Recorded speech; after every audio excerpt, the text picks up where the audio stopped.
welcome. Thank you so much for tuning in. Listen, I had a comment down below one of the other videos I did earlier. A gentleman wrote and asked me, will you please do a presentation on John Booth? Thank you so much for asking. There's nothing I'd rather do than address your questions. So this person asked, can you talk a little bit about John Booth? This is John Booth right here. He's born John Nicholas Booth, born August 7th, 1912. He crossed over November 11th, 2009. Had a nice long life, was a professional magician, was a prolific writer, was also a minister. I have bullet points here on the back of this image. I'm going to go ahead and share with you some of the things he's noted for. He's a minister, professional magician. Mainly he performed in nightclubs. He was a journalist, he was an author, he was a film producer, public speaker, and world traveler. He was a prolific writer. I've got 3 of his books right here in one volume. I'm going to talk about that in a few minutes. He interviewed and photographed the prime ministers of Japan, China, Thailand, and India, the governors of Hong Kong and Singapore, and the president and 3 former presidents of the Philippines. He wrote articles on magic and magic history for the Linking Ring, Sphinx, and for Genii magazine. He authored one of the longest running columns in the Linking Ring magazine called Memoirs of a Magician's Ghost, which started in May 1963 and didn't conclude until January 2000 with 435 monthly installments. He published Canada's magic magazine called Canadian Magician's Digest in 1929. In 1931, he organized Canada's first major magic convention. In 1938, he also worked as Genii, one of the first to create documentaries for presentations and lectures on magic. His thesis, The Quest for Preaching Power, was published by Macmillan. In 1950, he was awarded an honorary Doctor of Letters from New England Law School. Produced 8 documentary films, traveling to Africa, Asia, South America, Britain, and Spain. He filmed The Amazing America of Will Rogers, a biographical study of the humorist. For decades, Booth's popular pamphlet, Introducing Unitarian Universalism, provided an introduction to the faith for visitors and new members of the Unitarian Universalist Church. He conducted the funeral service of Eugene Laurent. He climbed the Himalayas, and finally, he had one of the longest-running memberships of the International Brotherhood of Magicians. His published books include Super Magical Miracles, published in 1930, Magical Mentalism, 1931, Forging Ahead in Magic, 1939, Marvels of Mystery, 1941, The Quest for Preaching Power, 1943, Fabulous Destinations, 1950, The Story of the Second Church in Boston, 1959, The John Booth Classics, 1975, Psychic Paradoxes, 1984, Wonders of Magic, 1986, Dramatic Magic, 1988, Creative World of Conjuring, 1990, Conjurian's Discoveries, 1992, The Fine Art of Hocus Pocus, 1996, Keys to Magic Inner World, 1999, and Extended Magic Beyond Credibility, 2001.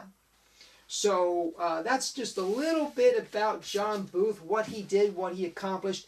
As you can probably see, your head's probably swimming with information. I'm going to put all this information below, by the way. You don't have to remember it. You don't have to take notes. I'm going to put it below. You can copy and paste it wherever you like. Most of this information can be garnered over the internet anyway. John Booth was born in California in 1912. His interest in magic began at age 10 with a magic set. He began performing semi-professionally at age 15. In 1928, Booth joined the International Brotherhood of Magicians and began publishing a serial column on magic history called Memoirs of a Magician's Ghost. In their publication, The Linking Ring, in 1934, Booth completed his college education at McMaster University and focused on magic performance as a profession. He began doing performances in high schools, but eventually was able to perform for nightclubs and hotels, which is where he specialized and where he stayed for most of his career. Around this time, Booth began to write his first 2 books, Forging Ahead in Magic and Marvels of Mystery, which had later become classic reference works for magicians everywhere. Later, Booth stopped doing shows in order to concentrate on ministerial work, and he became a minister in 1942. He spent over 30 years as a minister in the Universalist Unitarian Church. Booth passed away at the age of 97 in 2009. By the way, I really enjoy this image.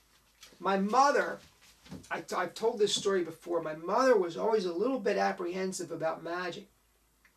And I think it's because a magician, when she was a child, now I'm talking 8, 9 years old, she was a child, a magician got her up as a volunteer and probably did this trick. This trick was very popular in the 1930s, 1940s. It's called dissecto. I think Abbott's Magic put it out. I'm not sure. I'll have to do some research on that to find out exactly, but I know I think Abbott still sells a dissecto. Anyway, it's a pretty ominous looking thing, and here John Booth has a fake hand down here. And she's looking not at all happy about having this blade pass through her hand. But this was the effect, I believe, that it was such a defining moment for my mother. And so when I decided to put my hand to magic, she was not at all happy about it. Now she later came around, but I think this was the experience. Dissecto. Anyway, that's John Booth performing it. This is an image of John Booth pulling a rabbit from a hat. So I enjoy this very much as well. Chris Wilcox said, Booth spoke with the thoroughness of a scholar and the confidence of a showman. At Booth's death in 2009 at the age of 97, he was celebrated by fellow magicians for his technical skill, audience rapport, and first-hand knowledge of magic's history. Now, first-hand knowledge of magic's history from vaudeville to the rise of mass media. Imagine a person who was performing magic in the vaudeville days and continued to perform into the mass media age which we're in today. Now, that person was John Booth. He was elected to the Society of American Magicians Hall of Fame alongside such magic notables as Harry Houdini. Now, available to you today, I believe. Now, you can probably collect most of the books that I've referenced here and will reference down below. But this book is readily available. It's by Supreme Magic. It's called the John Booth Classics. In this book, you have three of John Booth's primary books on magic. A Conjurer's Reminiscences, Forging Ahead in Magic, and Marvels of Mystery are all three contained in this one volume. Now, what I'd like to do is share with you a little bit from the foreword, which is written by Carol Fox. Over 25 years ago, now this book has been around a long, long time. I think it was put out in the 70s maybe. So when Carol Fox says 25 years ago, he's kind of referencing when this book was put out. Anyway, let me go ahead and share with you from Carol Fox's foreword. Over 25 years ago, I sat as a young boy in the back seat of our family car, filled with excitement at the prospect of visiting for the first time the magic capital of the world, Collin, Michigan. I had 2 new magic books with me that day to while away the time until we arrived in Collin. I started thumbing through one of these books. I became so engrossed in its contents that when we finally did arrive in Collin at Abbott's, I insisted on finishing the page I was reading before I could get out of the car. The 2 books gripping my imagination so strongly that day still remain my 2 favorite books of all magic literature ever written. You, lucky reader, now have these 2 books under one cover. In your hands, John Booth's Classics of Magic, Marvels of Mystery, and Forging Ahead in Magic. Both books were immediate hits when they were first published. Marvels of Mystery was for the first time a book of tricks actually being used by a working professional in his act. Forging Ahead in Magic contains secrets more powerful than magic, how to sell yourself, how to get publicity, and how to build an act. And then also contained in this volume is The Conjurer's Reminiscences, the John Booth Classics, folks. So, Thank you so much for asking about John Booth. I hope you've enjoyed this brief introduction. And I hope I've wet your whistle a little bit. If you're not already aware of who John Booth was, by all means, please pick these up. By the way, in this book, there is a presentation for the razor blade trick. Now, the razor blade trick is a variation of the Hindu needle mystery. Houdini used to perform the Hindu needle mystery in his act, where he would swallow 25, 30, 50 needles, swallow some thread, and then they'd come out threaded. The trick he did was fantastic.